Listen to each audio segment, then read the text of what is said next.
We making moves. We making major moves. We making moves. We making major moves. We going all in, like we got nothing to lose. We making moves.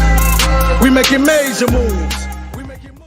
What is up, everybody? I'm Mr. Man. It's been a good hot minute since I've been on the mic, and I'm glad to be back. I've had a lot going on in my life lately, and I've been spending most of my time with my group. Frankly, that's where I put my time and my energy, because I want to give them the best of me.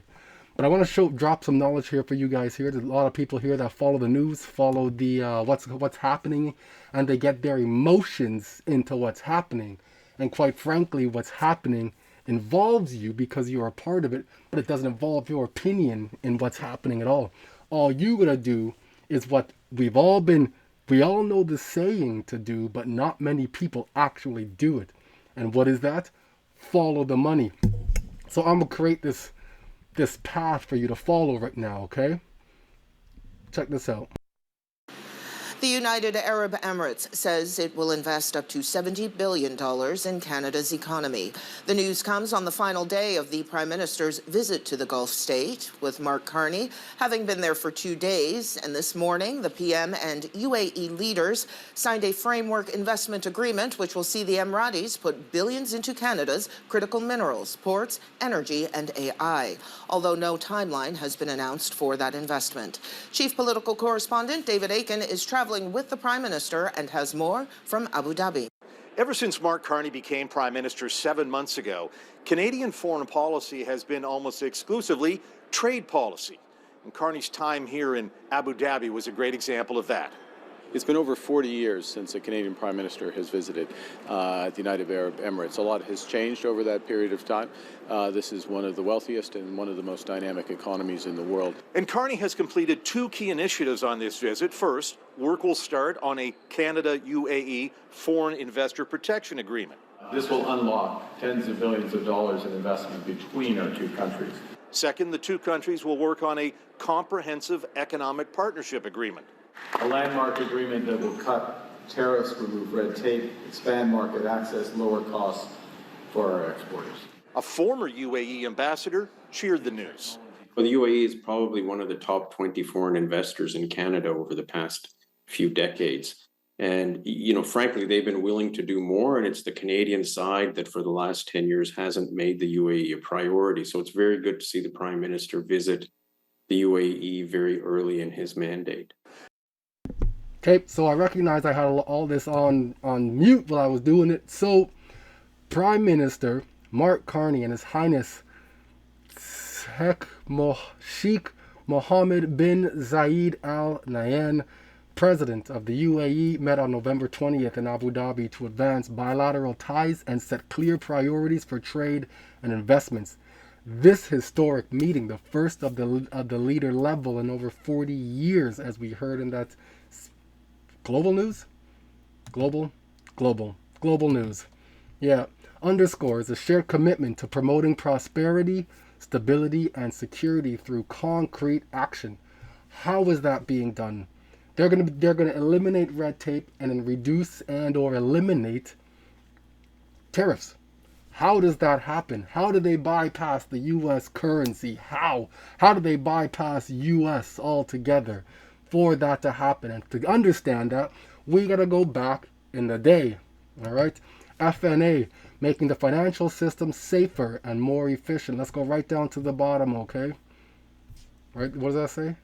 They can deploy simulations to predict and the impact of stress events within systems and networks. Who are they working with? CME Group, Payments Canada, Department of Defense, and UK Finance. So here we are now. September 30th, 2022, Payments Canada case study with FNA. So as we scroll down here, Payments Canada partnered with FNA to design and build a digital twin of the Lynx system in order to understand the impact of certain configurations and participant behaviors on intraday liquidity through simulated scenarios prior to the implementation of Lynx. So what the heck is the Lynx system, you're asking? Let me show you. I'll just show you. One of the safest, most efficient ways to move money from your account into someone else's is to send a wire payment through your financial institution, like a bank or credit union. Customers choose wire payments for critical, time-sensitive, or large-value payments that need to be fast, final, and guaranteed. But how are wire payments sent between financial institutions in Canada? Financial institutions use Lynx, Canada's high-value payment system, to provide Canadian dollar wire payment services to their customers. To do this, Lynx receives the name of the sending financial institution, name of the receiving financial institution, date, currency, amount, reference numbers used to route the payment. This information does not include personal client information. Lynx moves money between participating financial institutions. Once received, financial institutions process entries into their customers' accounts. When sending a wire payment, it's important that specific and complete information is provided to the sending financial institution, so the receiving financial institution can credit the correct client account. Who uses wire payments? The Canadian government, businesses, and consumers all use wire payments. Financial institutions also use wire payments to settle debts among themselves as a result of their customers' activities. These are called inter-financial institution payments. Wire payments have strong technological and legislative protections. This gives an extra layer of confidence and security when dealing with a large amount of money or a time-sensitive situation. Another reason why wire payments are so reliable is because Lynx settles each payment immediately after it's been cleared. This means funds are transferred instantly in central bank money from one financial institution to another. This leads to lower risk for financial institutions, the Bank of Canada, and ultimately increases the safety and soundness of Canada's financial system. Visit payments.ca to learn more about wire payments and Lynx, Canada's high-value payment system. So that's Lynx. All right. Payments Canada owns and operates the national payment system in Canada. The payment system it operates facilitates the safe and secure exchange of billions of dollars each day and are essential mechanisms that support the smooth operation of the Canadian economy. Now, this is a document I've shown numerous times, okay? FNA. Using network simulations to define FMIs, financial market infrastructures. What are simulations? Methodology to understand complex systems that are large and with many interacting elements and or non-linearities, such as payment systems, yada, yada, yada. And it takes you through, right, the short history of financial market infrastructure simulations that have been role-played here. Bank of Japan to Federal Reserve, Bank of New York. All right, CLS here, continuous link system here. We have Bank of England, CHAPS. This is around the same time they had the Brexit issue, I believe it was, at this time here. Mark Carney was also in the bank at this point. So as we go through this, right, you can see what they're going through. And there's a reason I'm showing you this. I'm just scrolling through it, not going to skip anything here, okay? Not going to skip a damn thing. Now we all can see what's going on. As we get down to the liquidity area here, where they're using what the mechanism they're using to optimize liquidity, and we finally get to it. Here we go here. So Payments Canada designs the next generation interbank payment system for FNA. Or with FNA, sorry. Here we go. Multi-year partnerships with a use case roadmap here. And what does that lead us to in terms of liquidity optimization? Ripple defines liquidity requirements with FNA. Ripple is an RTGS blah blah blah. All right, we already know what it is here. And here in the center they have ILP, Interledger Protocol, to allow for interoperability to the other countries here for those routing packets. You saw in the Lynx system video there, or the Payments Canada video there with the Lynx system, they were moving Canadian digital currency at that point there, a stable coin. December 16th, 2025, Tetra Trust clears another hurdle in its path to launching the CADD stablecoin. Okay, in September, looking to expand beyond its roots as a regulated cryptocurrency custody, Tetra Trust formed a new parent company that raised 10 million CAD to launch a stablecoin called the CADD. Stablecoins are a form of digital currency that are pegged to a traditional fiat currency. Not always are they pegged to a traditional fiat currency, but they are redeemable to a fiat currency. Typically, the United States dollar. In response to industry demands, with similar legislation in the U.S. federal government recently revealed a draft framework to regulate stablecoin issuers in Canada. This week, Tetra said the CADD has been successfully tested in a controlled proof-of-concept environment, paving a way for a launch in Q1 2026, so sometime now. Tetra claimed the test made CADD the first Canadian dollar stablecoin to move between two financial institutions, successfully transferring between National Bank and Wealthsimple. This is National Bank's website here. Innovation is the calling card of the future. Who we are, our purpose, our approach. Here's some of their portfolio here. Just to give you guys an insight into who they are, just a brief overview. And here is Wealthsimple. Wealthsimple is similar to Robinhood. Robinhood is in the US, for those who watch me and not familiar, who are not in the US or Canada. And if you're in Canada, Wealthsimple is a trading platform, as well as now has a banking aspect to it as well. For saving, for spending, for whatever have you, you can swap back and forth. Fairly simple. Get up to 3% match. Win a $3 million home. Better than your bank. They don't have any fees here, I believe, whereas with the Canadian banks, still paying about $14.99, $15.99 a month to store your money with these clowns. So here we go here. Earn up to 2.25% in your checking or your interest, on interest, here. Low trading fees. I use them for trading as well. They're one of my brokers I use here. So this is Wealthsimple, to give you a better idea now. Now it's not just concept and names you're hearing, you are seeing who it actually is.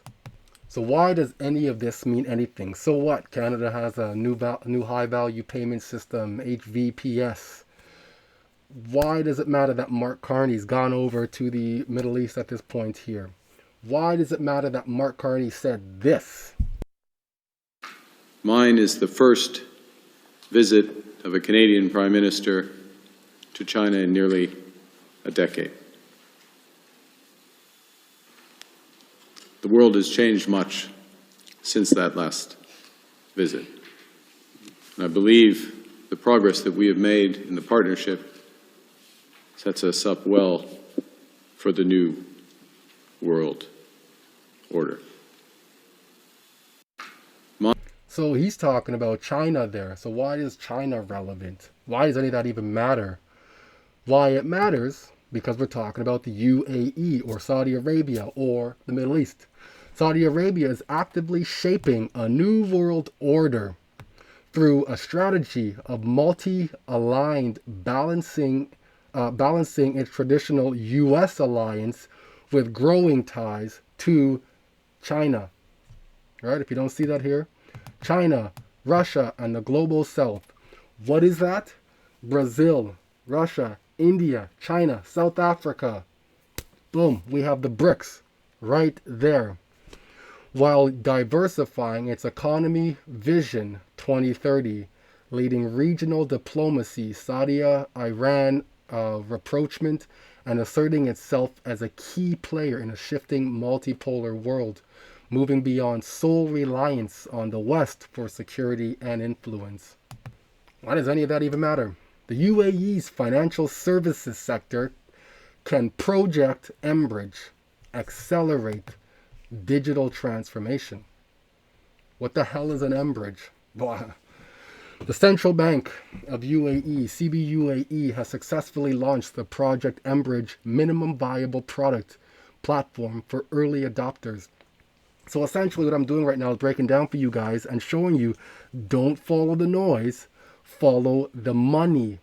That's what we're here to do, is follow the money. The US is the loudest. And when they are the loudest, what is actually taking place behind the scenes? They're loud here. The squeaky wheel gets the noise. What's going on behind that back? That's what we're watching for. That's what I watch for. I listen. I listen for these things here. The mBridge project is a multi-central bank digital currency common platform for wholesale cross-border payments and settlements.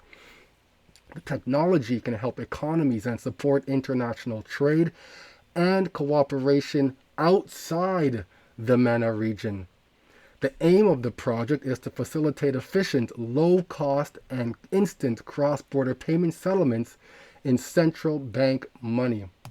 This is Dilip Rao. He was the global head of infrastructure innovation on MENA, all right, with Ripple. Listen to what he has to say, okay? Well, I have to tell you that when I was running for Ripple for the last 3 years, the APAC MENA business, and MENA has been the fastest adopter of technology from Ripple to date. So we have signed banks in Saudi Arabia, in the UAE, in Oman, possibly in Kuwait shortly. So the appetite for embracing Ripple's DLT technology for cross-border payments, enormous interest. So the enthusiasm of the regulator, the central banks, to also encourage the use of Ripple technology to build new infrastructure for payment rails, not just within the country, but across the GCC, I think augurs really, really well for the adoption of the latest technology in this region.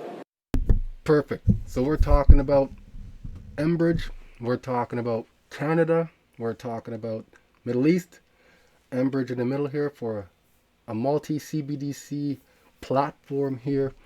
And my question was, can mBridge be utilized from Canada to the UAE? And yes, mBridge platform can be utilized for transactions involving Canada and the UAE, as the UAE is actively using it for cross-border payments with China, demonstrating its capabilities, and it's designed for mCBDC, multi-CBDC, with Canada potentially integrating as its own central bank explores CBDC.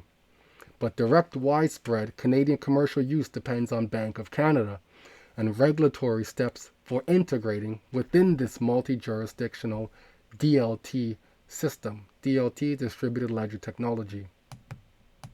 So while operating out there in the Middle East, there are some parameters that need to be adhered to. These assets need to be Sharia compliant. Sharia compliant crypto refers to digital assets and platforms that align with Islamic financial principles, avoiding interest, excessive uncertainty, and involvement in prohibited industries, while offering real utility and transparency. It often involves asset-backed tokens like gold, or projects with clear real-world use, structured around profit loss sharing, utilizing contracts like Wakala, and undergoing certification by Islamic scholars or bodies like Sharia or Amani Advisor. Why is that important? Why did I bring that up, Mr. Man? Here we are at the Sharia Review Bureau, cryptocurrencies in our research. Let's see who we see in here. We see Bitcoin, Ethereum, Tether, USDC, DAI, Ripple, or XRP. So we go down, we see Hedera, ICP right there. We see Cosmos, Sui, Theta, Tron, Filecoin, Chainlink, Decentraland, Aave, Nair, Cardano, Helium, ETH Classic, Binance, Axie Infinity, Solana, Uniswap, Doge, Polkadot, Avalanche, Stellar, Algorand, Litecoin, Tezos, Polygon, and Compound. I had shown you the Canadian currency, the CADD, that could likely be used within Canada to the UAE or Saudi Arabia or anywhere in the Middle East now. So here we have, out in June of last year, 2025, notice of cryptocurrency or crypto token recognition of Ripple's RLUSD. They have received licenses to operate this stablecoin within this corridor itself. Payment corridor. And I emphasize that word, payment corridor, okay?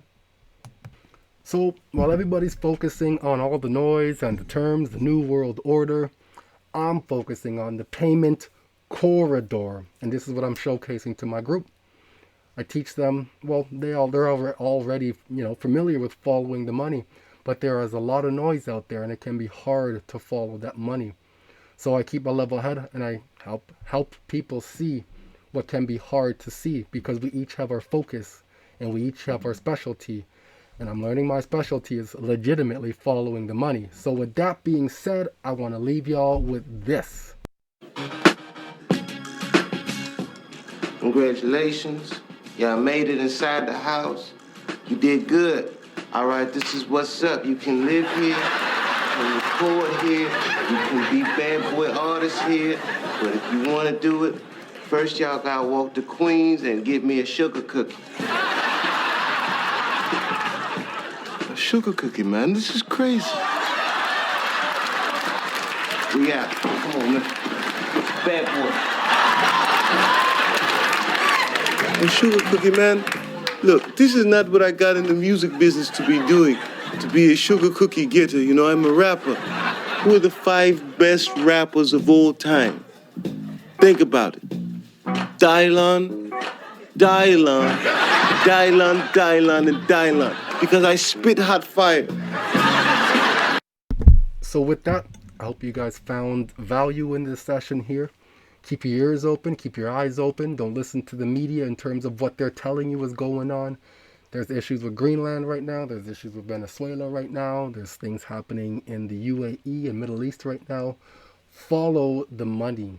That's the message I want to leave you guys with today. I hope you found value in this, and I'll see y'all on the next one. We making moves. We making major moves. We making moves.